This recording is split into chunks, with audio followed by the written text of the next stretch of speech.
Olá, como vão? Meu nome é Demilo Lopes e eu vou, a partir de hoje, vou inaugurar um novo espaço de discussão, de apresentação de ideias, utilizar esse espaço que o curso de economia da Uniara tem aqui, que a gente criou no Facebook, e a gente vai estar, quando aparecer algum tema interessante, alguma coisa que, que seja importante a gente poder discutir e utilizar esse espaço para conseguir difundir informações, o que é muito importante, principalmente no momento que a gente vive, né? De um certo obscurantismo, enfim. É muito importante quando a gente utiliza ah, as informações de forma positiva para possibilitar que as pessoas possam tomar melhores decisões, possam é, é, é, com acesso à informação, a um bom debate, elas possam também tomar suas posições, enfim, serem mais críticas em relação às informações que elas recebem. Então, enfim, é um espaço novo que a gente está criando em que eu quero utilizar, onde eu vou utilizar esse espaço da página do Facebook do curso de Economia da Uniara, em que eu sou professor e coordenador do curso também, para a gente poder discutir algumas coisas, né? E aí não tem como fugir de um tema que obviamente tem ocupado, né? Tem, na verdade, ocupado não só as notícias, mas mudou a vida de todo o planeta, né? Que é o Covid-19. Então, na verdade, eu queria levantar uma discussão, né, utilizar um pouco a história, que todo economista, né, ele também tem que saber valorizar o que se aprendeu ao longo do tempo e conseguir utilizar esse conhecimento, pelo menos no sentido de utilizar como parâmetros, né, para decisões futuras, para não repetir erros que já foram efetuados no passado.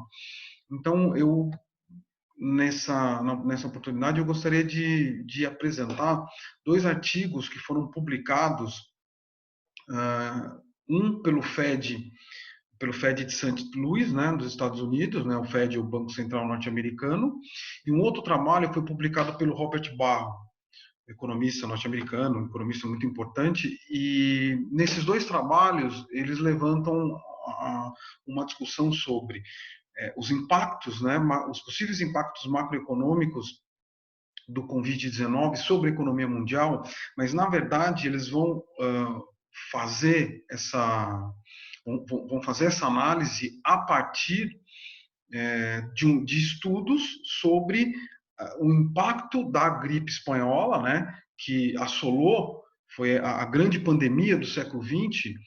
Ela assola, ela foi uma crise sanitária brutal, né? E, obviamente, como a gente está observando em relação à pandemia que a gente está sofrendo agora, ela também causou estragos tremendos, né? Não só, principalmente do ponto de vista humano, pela quantidade de mortes, mas também do ponto de vista econômico, pelas consequências econômicas das medidas que foram adotadas para se diminuir o contágio da gripe espanhola e como também, né, a gripe espanhola ou a influenza, como também o impacto humanitário, né? Ou seja, você tem tanto a questão das mortes, que tem um impacto tremendo na economia, porque o que a gente tem que entender é que a economia, para poder crescer, para se produzir, você precisa dos chamados fatores produtivos, né? E os principais fatores produtivos são a terra, que representa a atividade rural, que é o fator produtivo que é utilizado, que é fundamental na produção agrícola. Você tem outro fator produtivo, o capital, que representa as máquinas, os equipamentos, a estrutura produtiva, e você tem a mão de obra. Quando você tem uma crise sanitária como essa, que o mundo enfrentou, né, entre 1918 e 1920, mais ou menos, né, ou talvez um pouco antes, de 17 a 1920, mas foi esse período, e a crise, né, causada pela gripe espanhola, ela foi muito pesada no ano de 1918. Então, voltando aqui, então, nesses casos, quando você tem problemas como esse, você tem uma quantidade muito grande de mortes, você tem um problema sério, porque um dos fatores de produção que são importantes na atividade econômica, que é a mão de obra, ela vai estar prejudicada. Tá? Então, ou pela perda, né, dessa mão de obra em função das mortes, ou também pela quantidade de pessoas que ficam doentes e, obviamente, elas não têm condições de trabalhar. Mas, enfim, esses dois artigos, eles tentam trazer lições da história para a situação que a gente vive hoje. Então vamos comentar um pouquinho sobre eles, enfim, passar um pouco de conhecimento. Eu até escrevi um textinho muito curto na página da universidade sobre as lições da gripe espanhola em relação à situação, à pandemia que a gente vive hoje. E esse pequeno artigo que eu escrevi, agora vou estar vocalizando isso, eu escrevi, foi em cima, foi a partir das informações desses artigos que eu li. Eu vou utilizar esse espaço agora para a gente conversar um pouquinho, ou para eu expor os principais aspectos desse artigo. Algo que chama muito a atenção em relação à gripe espanhola, né, como eu já comentei, então, o artigo eles focam o período que vai de janeiro de 2018 a dezembro de 2018, porque a gripe espanhola ela teve 3 ciclos, né, em que você teve um aumento da contaminação. Né? E o ciclo de 1918 foi o pior deles. Né? O segundo ciclo foi o pior deles, que foi o ciclo de 1918. Ele foi o que causou mais mortes e o que teve o maior prejuízo do ponto de vista econômico. Então, esses artigos eles focam principalmente o ano de 18. Além disso, é interessante a gente só para as pessoas terem ideia, né, do que foi a gripe espanhola, né, a influenza, né, a grande pandemia do século XX. Os números são impressionantes. Né? Eu anotei aqui alguns números. Você teve, né, no mundo, claro, são estimativas, né? Você não sabe ao certo, porque obviamente você não tinha as estatísticas, a tecnologia, ela não é tão desenvolvida hoje, em que a gente tem maior acesso às informações, a documentação é muito maior, mas estima-se que na época, no mundo, morreram 50 milhões de pessoas, você teve 50 milhões de óbitos no mundo, 600 milhões de pessoas foram infectadas, o que isso dá, na época, era 1/3 da população mundial. Nos Estados Unidos, você vai ter entre 675, de 550 mil a 675 mil pessoas que morreram em função da influenza.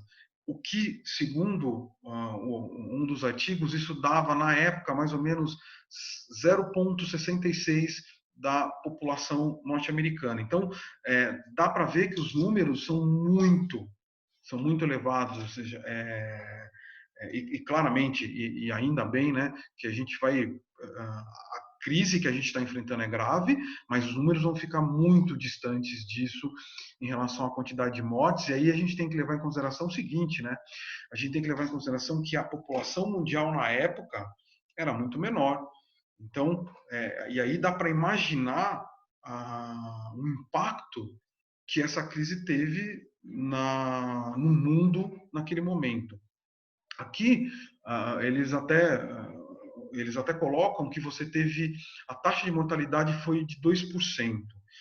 Uma taxa de mortalidade de 2% hoje, tá, em 2020, ela seria o equivalente de 150 milhões de pessoas morrendo, né, tendo óbito em função da pandemia. Então, os números, né, o impacto da gripe espanhola, do ponto de vista humanitário, foram tremendos. Né? E aí a gente tem que levar em consideração o nível de desenvolvimento da medicina, a questão da higiene naquela época, a difusão de informações naquela época, que é muito menor. Então, isso hoje ajuda no combate do Covid-19, enfim, isso ajuda as pessoas tendo mais acesso à informação, mais acesso, tem mais consciência higiênica, vamos colocar dessa forma, e isso é importante para você evitar números como esse que eu acabei de falar agora. Mas o importante do artigo, né, é a seguinte informação. Nos dois artigos, eles apresentam dados muito fortes sobre a queda da atividade econômica. Então, você teve uma queda muito forte da atividade econômica, e aí, obviamente, eles estão falando da economia norte-americana, mas o que ocorreu na economia norte-americana, obviamente, a gente pode tirar como um sinal do que provavelmente deve ter ocorrido na economia dos outros países.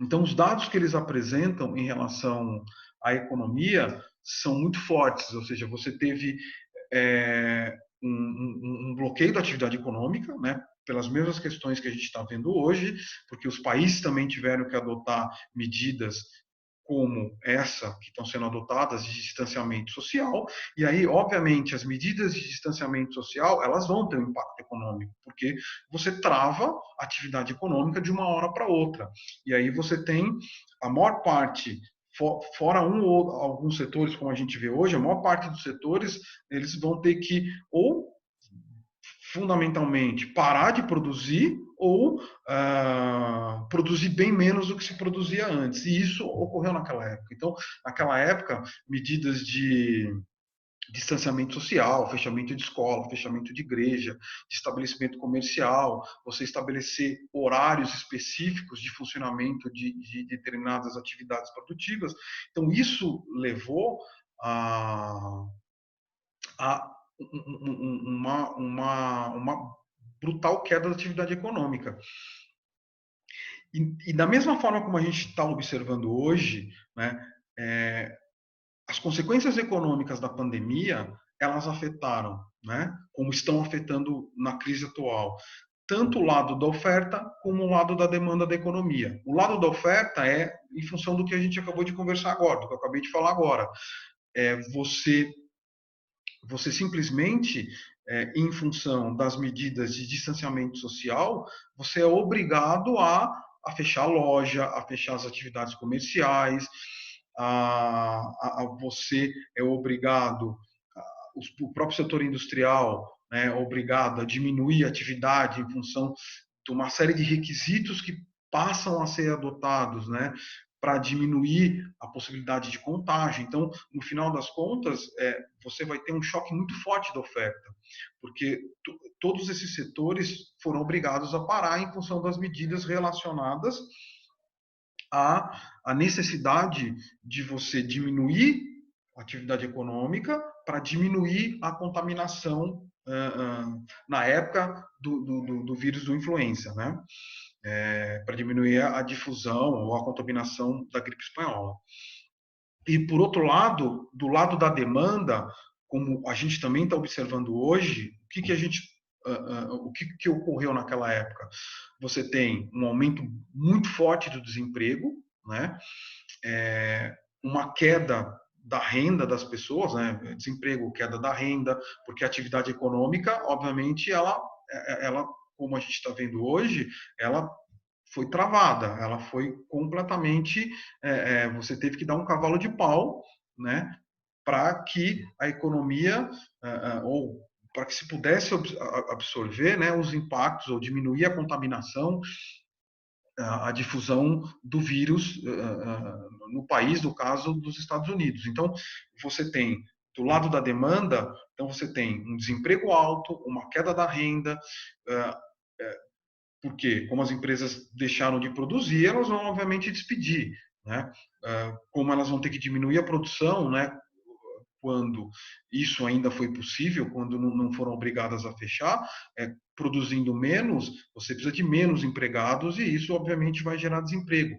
Por outro lado, você tem um outro efeito, que é o efeito de que em função de uma crise como essa, nenhuma empresa vai investir, né? Você tem insegurança, você tem capacidade ociosa, e esses fatores vão levar a um baixo nível de investimento, ou seja, ninguém vai investir, porque você tem uma insegurança total em relação ao futuro, e essa insegurança total vai levar a uma queda do investimento. Por outro lado, mesmo as pessoas que conseguiram manter os seus empregos, a insegurança vai levar elas a diminuir o consumo.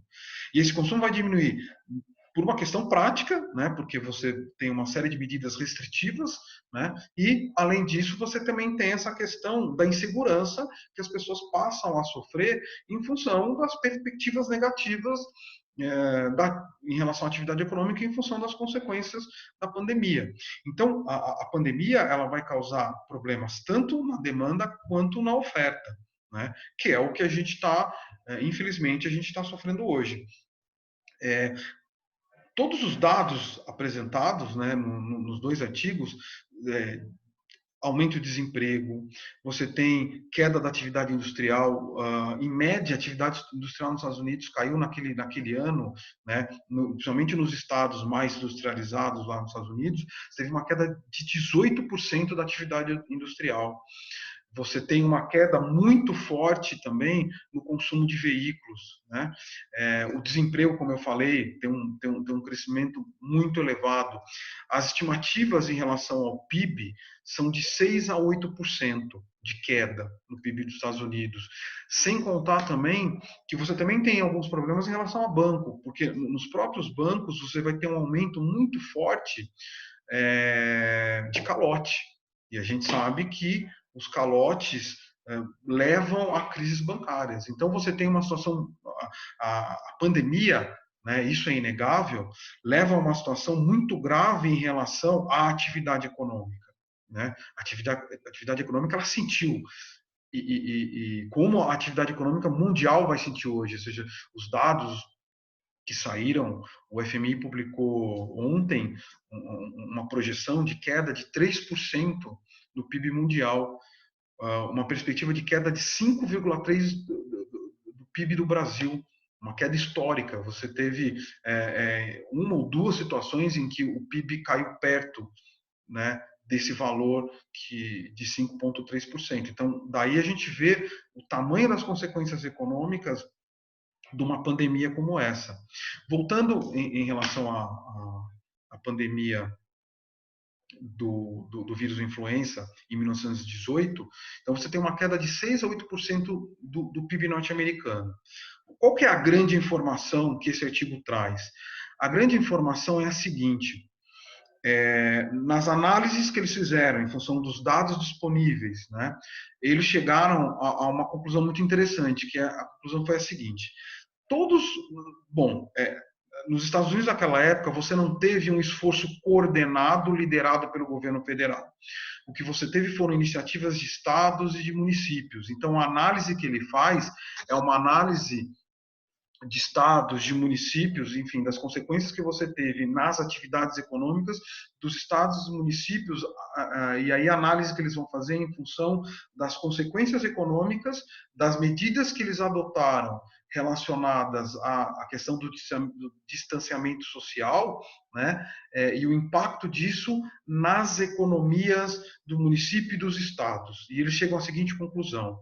A conclusão é a seguinte: e aí, em função, eles fizeram estudos econométricos, enfim, para chegar à seguinte conclusão, de que todas as cidades e estados que adotaram medidas de isolamento social e foram rápidos em adotar essas medidas e foram duros no cumprimento dessas medidas e adotaram essas medidas pelo tempo necessário, tá? Para que você conseguisse achatar a tal da curva de contaminação, né? E isso, em média, durou nas cidades que fizeram isso, que tiveram o melhor timing de começar a adotar essas medidas e permaneceram com essas medidas durante o tempo considerado, o tempo ideal para você diminuir a possibilidade de contaminação depois da retomada da economia. Isso durou mais ou menos 50 dias, né, que é o que está no estudo deles. todas essas cidades que adotaram essas medidas de distanciamento social foram rápidas em tomar as medidas necessárias, essas cidades foram as que apresentaram melhores indicadores de crescimento, né, anos depois, ou no período posterior de 1918. Ou seja, as economias que responderam com uma recuperação maior da atividade industrial, uma recuperação maior do emprego, foram a economia das cidades e dos estados que responderam de forma mais rápida, cumpriram de forma efetiva as medidas de distanciamento social necessárias, né, que foram recomendadas naquele momento para que você diminuísse a curva de contaminação, que não é só isso, né? Eles analisaram também, você teve não só as medidas de distanciamento social, mas como a obrigatoriedade de andar com máscara, a obrigatoriedade de você adotar medidas de higiene, né, mais duras, enfim, medidas relacionadas, né, a você aumentar a higiene, a conscientizar as pessoas de que medidas profiláticas de higiene seriam fundamentais, né, para diminuir a contaminação, diminuir as consequências altamente negativas da pandemia da influenza. Enfim, todas essas cidades que foram rápidas em tomar essas medidas, tomar as medidas duras com relação à questão do isolamento, com relação às questões de higiene que estão ligadas à contaminação, né? A você possibilitar uma proliferação maior do vírus. As cidades que tomaram essas medidas com maior rapidez foram as cidades que tiveram mais sucesso do ponto de vista econômico, ou seja, elas conseguiram aliar um número menor de mortes, né? E com isso você passou a ter uma recuperação mais rápida da sua economia, né? Aqui até eu vou apresentar aqui uma informação aqui, ó. Aqui a gente pode observar o seguinte: em verde, o que você tem? As cidades que foram mais rápidas em responder, né, em responder, em adotar as políticas que seriam necessárias para você evitar a contaminação, que é o que a gente tem se falado muito hoje no mundo e no Brasil, que são as medidas necessárias de isolamento social, de higienização, para você achatar a curva, né? De você diminuir as mortes, de você conseguir espaçar isso no tempo. Então, se você olhar todos os pontinhos que estão em verde, a gente vê que a maior parte das cidades que adotaram essas medidas, elas conseguiram apresentar um número, a quantidade de mortes foi menor, né, como a gente pode ver aqui, ou seja, você teve na época menos mortes, né? Então aqui você tem emprego no eixo vertical e quantidade de mortes no eixo horizontal. Então você vê que a taxa, na verdade, a taxa de mortalidade dessas cidades foi menor, né? E a maior parte das cidades que tiveram uma recuperação mais rápida do emprego estão em verdes. Estão em verde, ou seja, foram as cidades que tiveram menos mortes, né? E ao mesmo tempo também conseguiram aliar essa quantidade menor de mortes, resultado das políticas de distanciamento social, elas também conseguiram ter uma recuperação mais rápida, como a gente pode ver aqui, com a mudança de emprego. Então, você tem um aumento mais forte do emprego nessas cidades que, segundo os artigos que eu li, enfim, e que eu estou explanando aqui para vocês, né, foram as cidades que tiveram mais sucesso. Então a gente pode ver o seguinte, ó, você tem aqui Louisville, que foi uma das poucas cidades que tiveram uma quantidade maior de mortes, um crescimento econômico menor no período pós-pandemia, né? Então você tem quase que uma exceção que confirma a regra. Todas as cidades em vermelho são cidades que demoraram, né, para adotar as políticas de distanciamento social. Então, essas cidades, elas tiveram uma dificuldade maior. Você teve uma quantidade maior de mortes, de forma geral, e a recuperação econômica foi menor, né? Agora, tem uma outra informação, né, que é importante eu apresentar para vocês, que está no artigo. Existe uma explicação. A maior parte dessas cidades que conseguiram, que se prepararam melhor, que adotaram as medidas corretas para combater a evolução da epidemia, né, para combater o aumento na contaminação, foram as cidades do oeste norte-americano, ou seja, as cidades da costa oeste, né, do meio para a costa oeste, são as cidades que tiveram mais tempo para se preparar para os efeitos negativos da epidemia ou da pandemia do, da influenza. Né? Por quê? Porque nos Estados Unidos, né, o influenza, os primeiros casos, né, começam na costa leste. Então, as cidades da costa oeste, as cidades do oeste dos Estados Unidos, elas tiveram mais tempo para se preparar. Então, elas puderam, em função do que ocorria, né, em outras regiões norte-americanas, elas puderam observar o que não foi feito, né, e as consequências da pandemia nessas outras cidades, e elas conseguiram ter um tempo para tomar as medidas corretas, né, para que você conseguisse minimizar, né, ou seja, isso não significa que você não teve uma quantidade grande de óbitos, você teve, mas menos do que nas outras cidades, né? E isso também não significa que a economia dessas localidades não sentiu e sentiu bastante.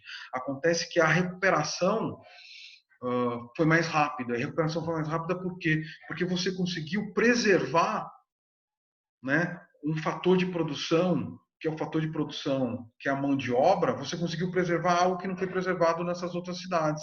Né? E a quantidade menor de mortes em função disso possibilitou uma recuperação mais rápida. Então, a lição que fica é que não existe essa oposição entre economia e vidas. Né? Uma quantidade muito grande de mortes, uma quantidade muito grande de óbitos tem um impacto econômico tremendo, porque você diminui o PIB potencial. Né? Isso vai ter um impacto muito forte sobre um fator de produção que é extremamente relevante, que é a mão de obra. Né? Então, se você não conseguir achatar a curva, se você tiver um nível de contaminação muito alto, você tem muitas mortes, isso vai causar, enfim, não estou nem levando em consideração a questão das vidas humanas. Né? Estou tentando pensar do ponto de vista estritamente econômico, né?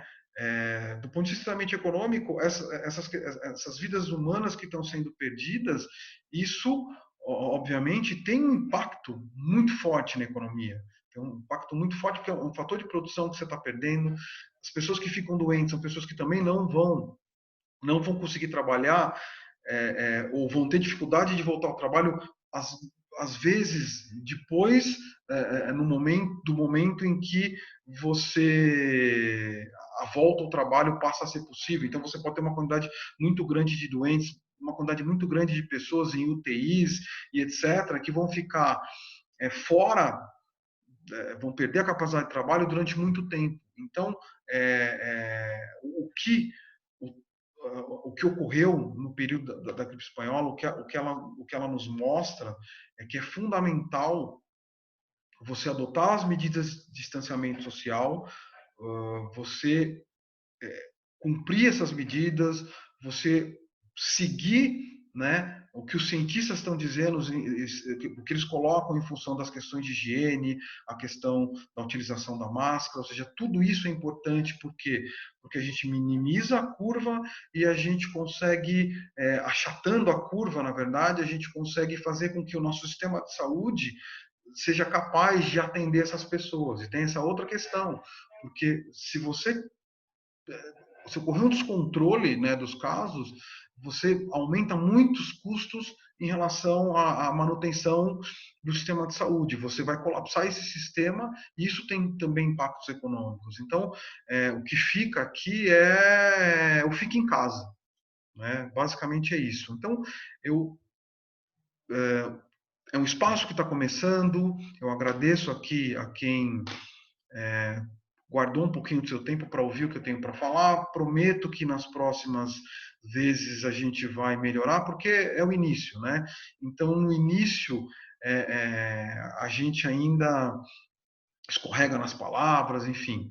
Mas é um espaço que a gente está criando. Eu acho que é uma das funções mais importantes que nós, como professores, nós temos num momento como esse, é difundir informação, é tentar trazer a boa informação às pessoas, né? E a gente vai tentar, da melhor forma possível, estar fazendo isso, estar trazendo informações, estar comentando as notícias, enfim, medidas que são tomadas pelo governo, os impactos que isso pode ter na economia, na vida das pessoas. Então, a gente vai tentar utilizar esse espaço para tentar levantar esse tipo de discussão. E ele vai estar aberto, esse espaço, para toda a comunidade aí da nossa universidade, todo mundo que tiver algum tema interessante, alguma coisa que seja que seja que seja importante, né? Que vai trazer benefícios para quem tá assistindo, enfim, pode gerar um debate. Então, convido todas essas pessoas para estar aqui debatendo com a gente, estar conversando com a gente. Então, muito obrigado e até a próxima, pessoal. Obrigado mesmo pela atenção.